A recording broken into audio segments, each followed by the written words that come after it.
Welcome back, friends. We're so excited about the upcoming performances at the Star Theater in Willow Springs. Joining us now, Craig Fowler, who you might remember from the show. He's the president of the Star Dramatic Company. You were on the show a few years ago, Craig. Yes, it's been 5. Has it been 5? Yes. What? Wow. Has it been that long? Yeah, that was August, Osage County. Wow. Yeah. Okay, so Craig, please introduce everybody you've brought with you today. Sure. This is Joe Martine Archuleta, and this is my husband. This is my son, Ethan Archuleta. He's also in our show.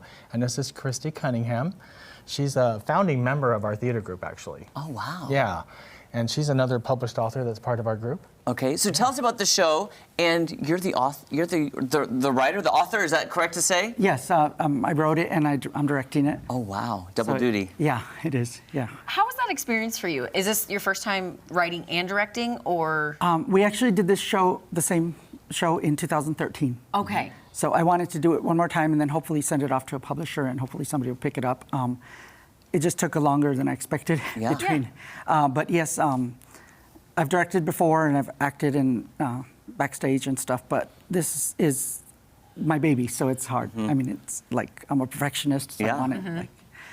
But everybody's doing really good. I have a good cast and crew, and it's amazing. Can you tell us the name of the show and kind of a synopsis of what it's about? Yes, it's the Mysterious Beast of Gevaudan, and it's based on a true story in southern France, Gevaudan region in 1764. There was a beast that attacked 210 people and killed 113. And to this day, they don't know what kind of a beast it was, what kind of animal it was. They thought it was a wolf. Some people thought a werewolf, a hyena, that some people had a private zoo and it got released somehow. A bunch of theories went around. They have a museum dedicated to it in southern France. Wow. So it's still a mystery of what it was, and I just thought it was an interesting story.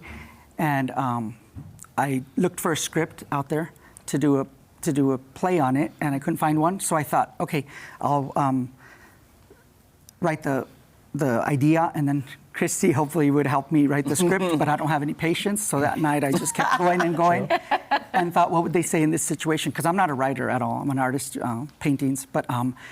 So I didn't think I could write, and then I just tried it, and I guess I can. Wow! That is awesome. If I could say, so I've been acting forever, right? He tells me one day, I'm gonna write a play. I'm like, okay. Because it's so easy, and he did it in like 3 days. Oh, wow. Yeah, and then of course he's tweaked it, a little bit, but I was shocked. Yeah. Wow. So you're very passionate about this story. Yes, and I found you have to be with my art and with. Since then, I haven't wrote anything, so I haven't found anything like that I'm really passionate about to be able to do it. I wish something would come along, I hope. Right. Well, with something that's this precious to you, like you said, it's your baby. Are you constantly, when you're directing, are you rewriting? Do you find things you want to rewrite? You're allowed to do that. You're the playwright, so. Yes, I did a few things different, always tweaking it. I'm trying to stop myself from, when I'm directing the cast to learn their lines. I'm trying not to change the lines, but I have notes for a publisher. This needs to be different. Yeah, so up to the last minute. I think as an artist, you're never fully satisfied with your work, but you have to kind of stop at some point. Otherwise, it feels forced. Yeah, I get that. I was say, Craig, your son, 15 years old, you also are in the play. Yeah. How has that experience been? Difficult. It has. Okay. In what ways? Just trying to memorize stuff. I'm not very big with the memorizing. Yeah. Is the dialogue challenging? Not really. Okay, good. That's at least something then. Yeah. I remember back in my theater days, I had to go like kind of chunk by chunk and just like say it into like a recording, listen to it, write it. That always helped me.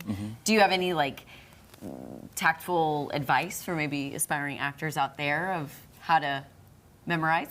Well, it's kind of what you just said. Just try to record it and listen to it, and if you can eventually try to say it by yourself. Yeah. Awesome. The rest of the lines. Yeah, there's a really good app called Line Learner. Oh, I've never heard of this. You speak the dialogue into it for you and the people you're speaking with in the show. Okay. And then you can play it back until you can say it. Then you can delete your line, and it leaves a blank for you to say your line with. It's a really That neat is app. amazing. Wow. Yeah. Oh, wow. Oh, so Christy, you're a published author. You've written, how many works have you written, and can you tell us about those? Well, I have 4 published. 4 published. Wow. They're just my take on various fairy tales. Oh. At one time we had a very large group of children that were taking part in our plays, and so we found the need for something like that. And so, Are these fairy tales that we would know? I did a version of Cinderella and Beauty and the Beast, and then I did one of Rumpelstiltskin called Rumpahoozawatza. And then we just actually finished a production of The Princess Quest, which is based on The Princess and the Pea. That was really good. Yeah. Yeah. Now, where do you tend to find, like, obviously you said fairy tales, but where do you find your inspiration to, like, writer's block? It tends to happen Yes. a lot. So how do you get past that when you're... That's a very good question because I'm currently blocked. Okay. I'm working okay. on one for next year. But usually watching and listening and talking to other writers, it's fun to just throw out ideas and talk about it, and then all of a sudden your juices are flowing and you're Yeah. like, oh, I gotta write. So, I'm hoping Maddie and I can inspire you this morning. I'm hoping something know. we say or do is just going to like put you over the top. I'll have it done by the weekend. There we go. I have to admit, I'll just text Jeremy random things that pop. Like yesterday, I saw a thing on glasses. I go, "What if we made glasses one Yeah. day?" He goes, "Well, I don't know. Well, what?" If we did this? And I was like, "I don't know. These are just random thoughts that I have to like. It comes into my head, and then I put it down on paper, Yeah. aka text, and then you know." But from that, the spark of creativity grows. And Yes. yeah. Yeah. Okay, so Craig, give Yeah. us the details. When is the show happening? What dates, times? How can people get tickets? Well, we're in Tech Week this week, so this Friday, the 21st, it opens, and it's the 21st, 22nd at 7 o'clock. Sundays are at 3, and then it's the following weekend also, which I believe is the 28th, 29th, and 30th. Yes. There's the flyer right Oh, yeah. there. And where's the theater? Where can people see this? It's at the Willow Springs Theater, the Star Theater in Willow Springs. I believe it's 205 East Main It's in Willow Springs.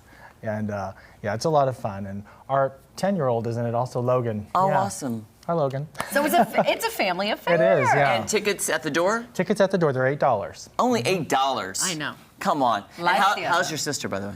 Oh, she's great. Would you tell her I said she hi? wanted to come today. I was hoping she would. Yeah, she Tell her wanted we to just said come. it. Hey, best of luck. Break a leg this Yes. weekend. Thank you so much. Don't You're say so the welcome. other. Yeah. All right.